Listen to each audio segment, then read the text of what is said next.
اعوذ باللہ من الشیطان الرجیم بسم اللہ الرحمن الرحیم۔ امام جعفر صادق علیہ السلام نے خالد بن نجی سے فرمایا، اے خالد، اپنے ساتھیوں سے جب ملو تو ہمارا انہیں سلام کہنا، اور کہنا کہ جعفر ابن محمد تمہیں سلام کہتے تھے، اور امام فرماتے تھے کہ خالق کے بارے میں، اللہ کے بارے میں تقوی اختیار کرو۔ تقوی یعنی ہر وہ کام کہ جس کا خدا نے تمہیں کرنے کا حکم دیا ہے، یعنی ہر وہ کام کہ جس کو بجا لانے کا حکم دیا گیا ہے اسے بجا لانا، اور ہر وہ کام کہ جس سے خدا نے تمہیں منع کیا ہے، جسے نہ کرنے کا حکم دیا ہے اس کو نہ انجام دینا، یہی تقوی ہے۔ یعنی واجبات کا ادا کرنا اور اپنے آپ کو محرمات سے محفوظ رکھنا، اسے کہتے ہیں تقوی۔ پھر امام فرماتے ہیں کہ ہر وہ کام انجام دینا کہ جس کا اجر خدا کی بارگاہ سے حاصل کر سکو۔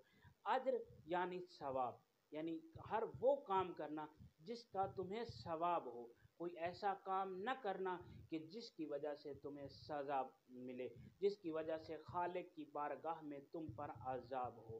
پھر امام خالد بن نجی سے کہتے ہیں کہ اے خالد بن نجی، اللہ کی قسم، ہم کوئی ایسا کام کرنے کا حکم نہیں دیتے جب تک ہم وہ کام خود بجا نہ لائیں، جب تک اس کام پر ہم خود عمل نہ کر لیں۔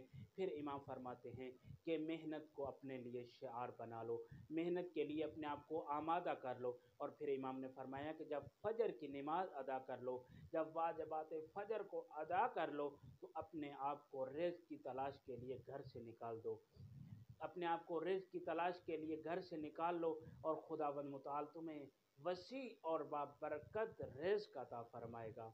دعا ہے کہ خالق کائنات ہمیں اپنے واجبات ادا کرنے کی توفیق عطا فرمائے اور محرمات سے محفوظ رہنے کی توفیق عطا فرمائے، اور ہمیں ایسا رزق عطا فرمائے جو اس کی بندگی اور اطاعت میں زیادتی کا موجب بنے۔ ایسا رزق خداوند متعال ہمیں عطا نہ فرمائے جو اس کی معصیت اور جو اس اپنے خالق و مالک سے دوری کا سبب بنے۔